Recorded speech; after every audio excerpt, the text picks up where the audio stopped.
Hey, it's Thomas Mulready from CoolCleveland.com, and we're here today at the Laborers Hall at 32nd and Euclid. And we're here today with Senatorial candidate Congressman Sherrod Brown and his wife, Connie Schultz, who is a columnist and an author. Welcome. Thank you guys for meeting with us. Thank you, Glad Thomas. to be here. Thanks. Talk first about some of the issues that are on the ballot up here in this part of the state, because a lot of our readers are interested in your stands on those as well.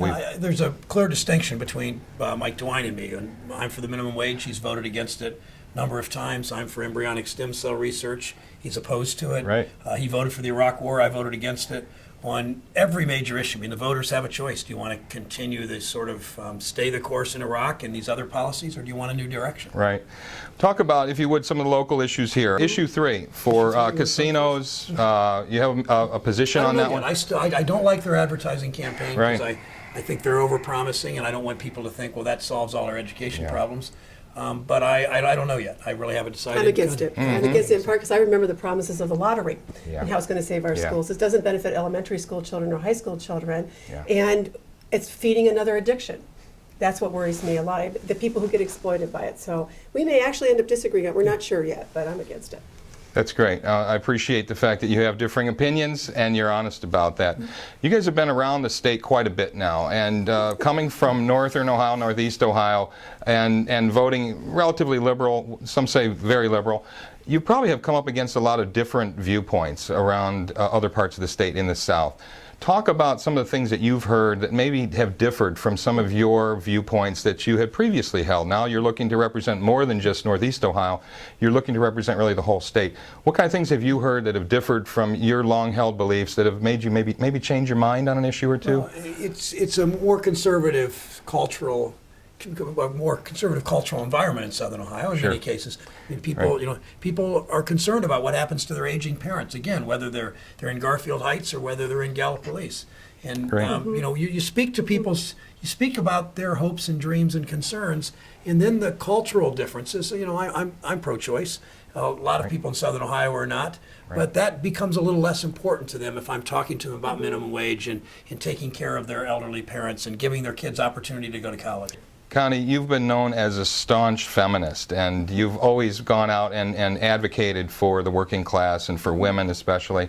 What's it been like for you? I think a lot of people looked at you and said, wow, she gave up her career, temporarily at least, at a really difficult time for you. Must have been because you had a brand new book out and you could be on a book tour promoting that. Yeah. I know you're blogging for the Huffington Post and you're doing some other things. Not enough. I'm working on a book. I'm writing a book. What are you up to, and how has it been? What's your experience been in terms of your emotions? How do you feel doing this kind of a thing as a feminist? And I think it's people looking at you saying, well, there she is sitting in the back row, while her husband takes the lead on this. Well, I told Sherrod just this morning, about 5:30 this morning, I looked at him and I said, I just want you to know something. This has been really hard sometimes, but I do not regret a moment of this.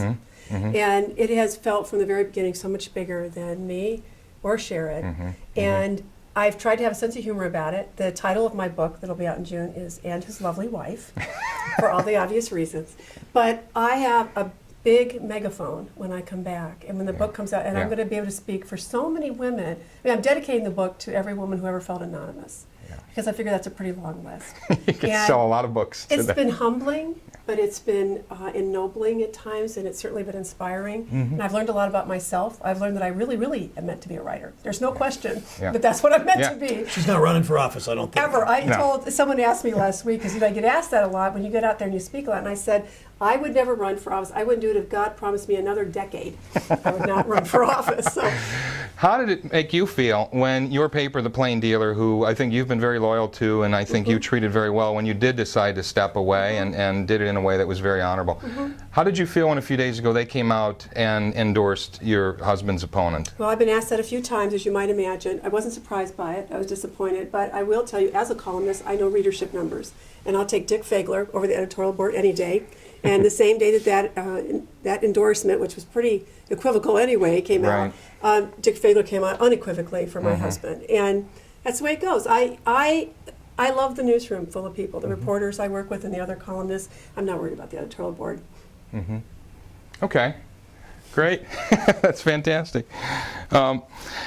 Talk about a lot of your support comes from labor unions. We're in a labor hall right now. You gave a fantastic rallying speech here. And talk about the culture in Ohio, the economic culture. A lot of people blame the high taxes and the sort of labor culture here as a way it hasn't helped us much. We haven't been very competitive. A lot of the business climate says that the labor unions, especially in this part of the world, have really hurt our competitiveness.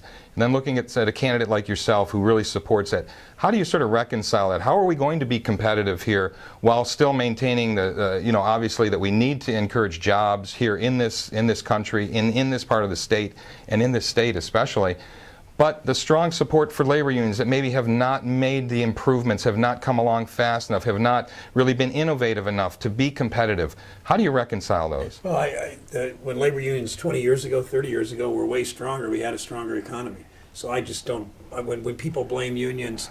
But wasn't it a different world then? I mean, in all fairness, we did own the labor here, and we could really set our own price. And nowadays, with China open up, with the Far East open up, I mean, labor itself is different, and it's more about education and training. It's all of that, absolutely. Yeah. But Ohio has to use what we have, and that is very productive agriculture, good entrepreneurship. We have wonderful biomedical facilities all over Ohio, especially in Northeast Ohio. We've really lacked vision from both government officials and leadership. I mean, we lack leadership and vision from government officials and from so many in the business community too. And I think that we're going to see a different day with Governor Strickland, with me in the Senate. I think we can begin to use the advantages we have as a state. Right. And we failed that in the last dozen years. Sure. I'm fascinated with someone who comes from this part of the world and then decides, now I'm going to represent the entire state, and you travel around. Tell me what you've learned, because I just think that, not that we're so different, but the fact is that it's a very large state, fifth largest state in the country. There's a lot of people that live here. There's a very diverse range. What are you hearing? What kind of things are you hearing from people that you didn't know before, that you are learning by reaching so many more people recently on this campaign trail? I think he's being unduly modest. I know my husband very well, and I know what part of the problem is. He doesn't want to say what I'll tell you gets him up in the middle of the night. And it's not worrying about polls. It's not worrying about winning or losing. It's thinking of all these people we've met who literally walk up to him, they grab his shirt, his jacket, they grab hold of his hand, and so often what they say to him, all they say is, please win. These are people who have no good reason to have hope, and yet their hope persists. And they have invested so much in Sherrod, and this is what gets them up in the middle of the night. As you can imagine, I mean, you really feel the burden of this, and I've seen its toll on you some days because you are so humbled by it, and you don't quite get it some days. But that's the thing that has so surprised him, are the crowds who turn out, the Republicans who come to our events, and the independents who say they don't recognize their party anymore. Then a number of reporters who will pull us aside confidentially and want to talk about what they've been seeing out there. I mean, it's kind of interesting having both of us out there on the campaign trail, because we hear from people in different ways, I think, than many candidates and their spouses get to. So, and I want you to answer as well, but that's something I know you're never going to say for yourself, that literally I know you get up to the middle of the night, and we will talk sometimes at 3, 4 in the morning for a little. We think of this woman in Marietta.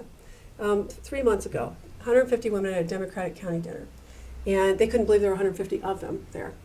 And I sat opposite a woman in her mid-30s who was bald because she just finished breast cancer treatment, 35, sitting with her 4-year-old daughter. I don't need to tell you how scared she was every day of treatment. And she had just finished. And she was so gracious. She said, don't worry about me. I'm going to be fine. But she waved around the room and she says, these people here need hope. So I spoke to them for a little bit. I answered questions. Afterwards, she walked up to one of our campaign volunteers and handed her a check for $200. And then she smiled sheepishly and said, I hope you don't mind. I had to post-date it because I don't get paid till Friday. Those are the kind of people who've been showing up. And that's why that's him. It's about what he's doing. It's not just labor people, it's about working men and women everywhere. And they believe in him. And that's what keeps you going. Sherrod? Well, I think it's what I've felt, if not learned, is that all of this is both humbling and inspiring.